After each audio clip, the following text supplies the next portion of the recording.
A'udzubillahiminasyaitonirrajim. Bismillahirrahmanirrahim. Perkenalkan, nama saya Muhammad Asri. Insyaallah pada kesempatan hari ini kita akan membahas satu materi, yakni pengembangan pembelajaran PAI menggunakan produk oriented model. Adapun pokok pembahasan pada hari ini, yang pertama kita akan mengetahui apa pengembangan pembelajaran PAI menggunakan produk oriented model.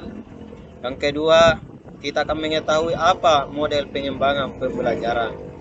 Dan yang terakhir atau yang ketiga, kita akan mengetahui bagaimana tahap analisis produk. Bagian A, apa pengembangan pembelajaran PAI menggunakan produk oriented model.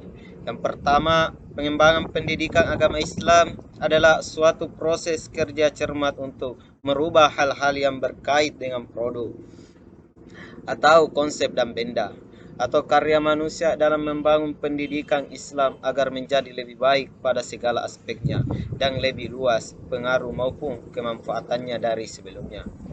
Yang kedua, arti kata oriented dalam Kamus Bahasa Inggris Indonesia adalah mengorientasikan. Seperti itu penjelasan mengenai arti kata oriented. Semoga dengan ada penjelasan di atas dapat menambah wawasan dan pengetahuan kita mengenai kosakata tersebut.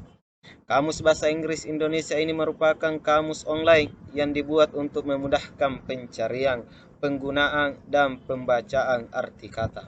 Berbeda dengan beberapa situs web sejenisnya, kami berusaha memberikan berbagai fitur lebih seperti kecepatan akses, tampilan yang lebih sederhana, tampilan yang pas untuk segala merambah web, baik komputer, desktop, laptop, maupun telepon pintar dan sebagainya.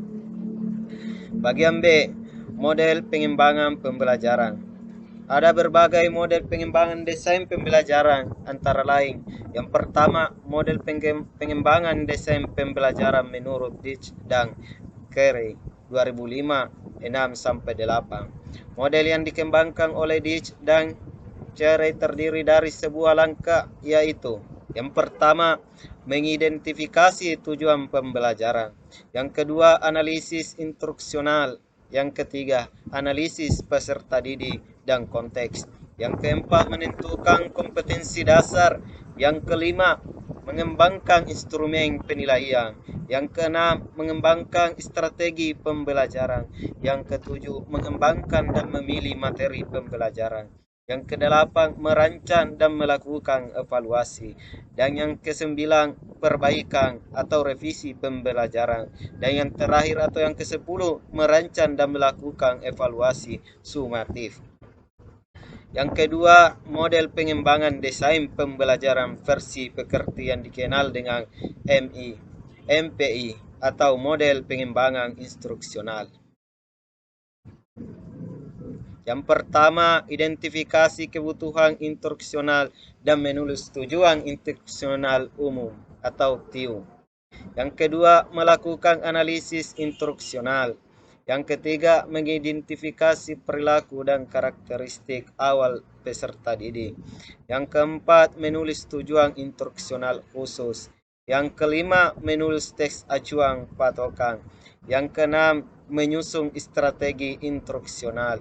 Yang ketujuh, mengembangkan bahan instruksional. Dan yang kedelapan, menyusun desain dan melaksanakan evaluasi formatif. Adapun langkah-langkah model bergamandang MORE yang berisi 6 kegiatan utama. Berikut 6 langkahnya. Yang pertama, analisis. Yang kedua, desain. Yang ketiga, mengembangkan. Yang keempat, memproduksi. Dan yang kelima, autor. Dan yang terakhir, memvalidasi.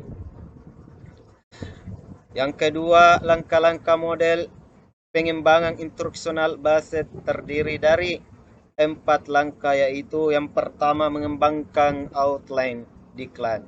Yang kedua, memilih media. Yang ketiga, mengembangkan dan produksi bahan ajar. Dan yang terakhir, uji coba dan perbaikan.